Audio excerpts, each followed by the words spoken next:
All right, my beautiful people. This is the ERGJ Certified Financial Educator from ERGJ Enterprises, back with your Money and Power Book Club. Had to switch the name because we got a different book. And so this episode is brought to you by True Detergent, Black-owned and manufactured detergent here in the Atlanta area. We've got free Atlanta delivery here. This is a 101-ounce bottle, $15, which means it's 15 cents per wash. So if you want to pick something up and give us a call at 678-851-2400 to get your True Detergent. Have you tried True yet? Make the switch. What is the ERGJ? We're going to be going through, starting on a new book today, February 1st, The 48 Laws of Power by Robert Greene. Now, this is a controversial book, but here's the deal, guys.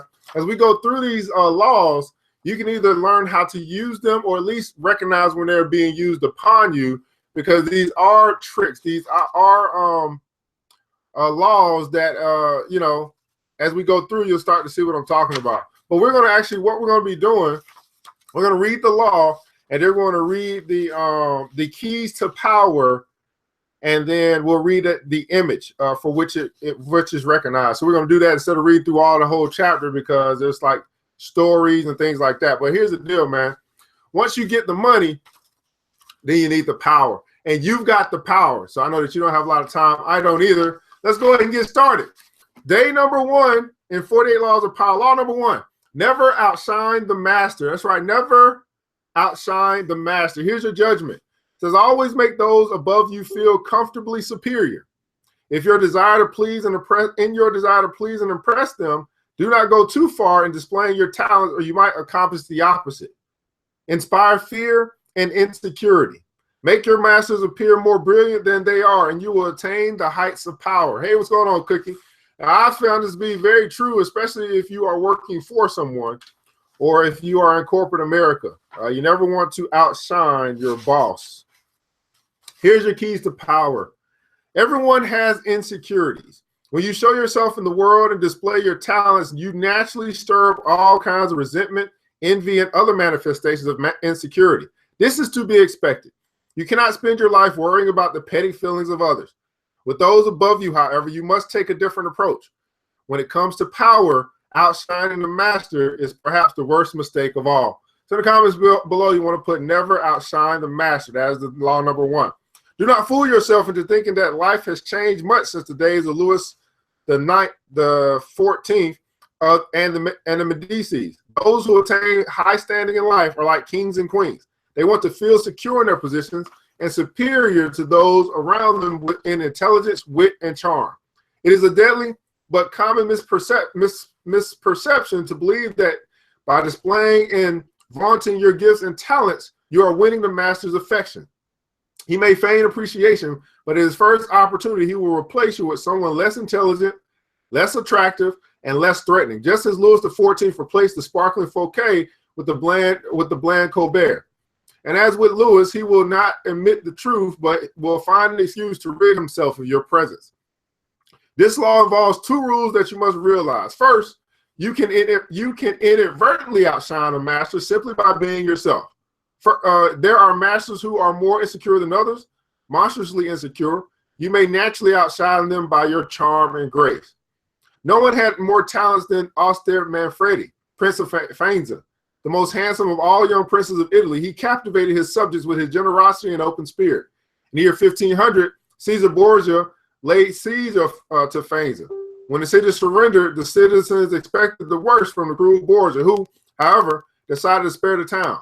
He simply occupied its fortress, executed none of its citizens, and allowed Prince Manfredi, 18 at the time, to remain in his court in complete freedom. A few weeks later, though, soldiers hauled and stole Manfredi away to a Roman prison. A year after that, his body was fished out of the river Tiber and a stone tied around his neck. Borgia justified the horrible deed with some sort of trumped-up charge of treason and conspiracy, but the real problem was that he was notoriously vain and insecure. We got a vain and insecure president right now. But the real problem, the young man was outshining him without even trying. You ever outshine somebody without even trying? You just naturally just did it. Given Manfredi's natural talents, the prince's mere presence made Borgia seem less attractive and charismatic. The lesson is simple. If you cannot help being charming and superior, you must learn to avoid such monsters of vanity. Either that or find a way to mute your good qualities when in the company of a Caesar Borgia. Let me ask you, do you have a Caesar Borgia in your life right now? Second, here's the second thing to understand, that never imagine that because the master loves you, you can do anything you want. Entire books can be written about favorites who fell out of favor by taking their status for granted, for daring to outshine. In the late 16th century Japan, the favorite of Emperor Hideyoshi was a man called Sen no Rikyu, the premier artist of the tea ceremony, which had become an obsession with the nobility. He was one of Hideyoshi's most trusted advisors, had his own apartment in the palace, and was honored throughout Japan. Yet, in 1591, Hideyoshi had him arrested and sentenced to death. Rikyu took his own life instead. The cause of this sudden change of fortune was discovered later. It seems that Rikyu, former peasant and later court favorite, had a wooden statue of himself wearing sandals, a sign of nobility, and posing loftily. He had his statue placed in the most important temple inside the palace gates, in clear sight of the royalty who often would pass by. To Hideyoshi, this signified that Rikyu had no sense of limits. Presuming that he had the same rights as those of the highest nobility, he had forgotten that his position depended upon the emperor and had come to believe that he had earned it on his own. This was an unforgivable miscalculation of his own importance. He had paid for it with his life. Remember the following: never take your position for granted, and never let any favors you receive go to your head. Repeat that again. Never take your position for granted. You might want to write down in the comments below. Never take your position for granted, and never let any favors you receive go to your head.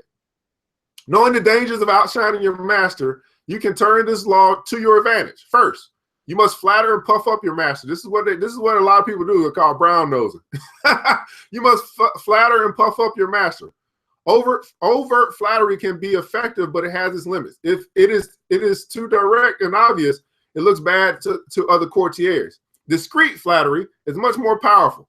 If you are more intelligent than your master, for example, seeing the opposite, make him appear more intelligent than you. I had a cool supervisor who knew how to do this very well. She was probably one of the smartest people in the building, but she always made it seem like she was stupid. She always made our boss seem like she didn't know what he was talking about. It was brilliant. I tell you. And she ended up moving up and moving out, but she was brilliant. We knew she was brilliant on the inside, but she would make it seem like she had no idea what was going on. Anyway, is more intelligent than your master. For example, seeing the opposite, make him appear more intelligent than you. Act naive. Make it seem that you need his expertise. Commit harmless mistakes that will not hurt you in the long run, but will give you the chance to ask for his help. Masters adore such requests. A master cannot bestow on you the gifts of his experience, may direct rancor and ill will at you instead. If your ideas are more creative than your master's, ascribe them to him in a public manner as such, in as public as manner as possible. Make it clear that your advice is merely an echo of his advice. Now, I had a problem with this. I couldn't do this. I was trying, but it was not working for me. It was hard for me to make my ideas seem as though they were someone else's ideas. Good morning, Crystal. What's going on, Cookie? If you surpass your master in wit, it is okay to play the role of court jester, but do not make him appear cold and surly by comparison. Tone down your humor if necessary, and find ways to make him seem the dispenser of amusement and good cheer. If you are naturally more sociable and generous than your master, be careful not to be the cloud that blocks his radiance from others. He must appear as the sun around which everyone revolves, radiating power and brilliance, the center of attention. If you are thrust into the position of entertaining him, a display of your limited means may win you his sympathy. Any attempt to impress him with your grace and generosity can prove fatal. Learn from Fouquet or pay the price. In all of these cases, it is not a weakness to disguise your strengths if in the end they lead to power. Repeat that again. In all of these cases, it is not a weakness to disguise your strengths if in the end they lead to power. By letting others outshine you, you remain in control instead of being a victim of their insecurity. This all came in handy today. This will all come in handy the day you decide to rise above your inferior status. If, like Galileo, you can make your master shine even more in the eyes of others, then you are a godsend, and you will be instantly promoted. You are a godsend, and you will be instantly promoted. Everybody putting the words promoted. All right, so here's your image. Here's what you want to visualize as it relates to this law: is never outshine your master. Here's your image. The stars in the sky, there can only be it's like a sun, I think. The stars in the sky, there can only be one sun at a time. So your image is the sun. Never obscure the sunlight or rival the sun's brilliance. Rather fade into the sky and find ways to heighten the master star's intensity. So that's your image, the sun. All right, guys. Well, here's the deal, man. That is law number one. There is a reversal to this, but again, if you've got the book, you want to go ahead and read that, read the rest of law number one today. Again, law number one, never outshine your master. Always make those above you feel comfortably superior in your desire to please and impress them. Do not go too far in displaying your talents, or you might accomplish the opposite, which is inspire fear and insecurity. A lot of bosses, especially those that are micromanagers, they are just insecure. They're just vain, and they're fearful of their jobs, and so that's why they operate the way that they do. But the way that you can actually use this law is to puff them up, even though you know you are more brilliant, you're more charming, you're wittier. It's called strategy, and so what we want to do is we want to learn the strategies of power.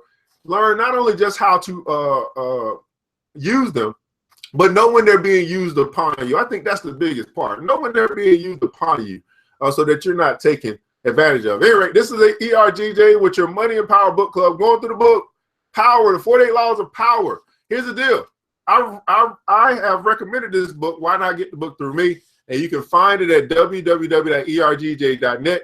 Go pick it up, and you can kind of catch up with us tomorrow as we go through law number 2. Of course, this is Black Wealth Month. It's the month that we are making history. Also, tonight, we're going to roll out Club Millie the Plan. So if you haven't got your seat, you can go ahead and do that as well. And just remember, guys, that this episode is brought to you by True Detergent. That's right, True Detergent, Black-owned and manufactured detergent. We've got free delivery here in the Atlanta area, still working on shipment to other areas. But it's a 101-ounce bottle for $15, which means it's only 15 cents per wash.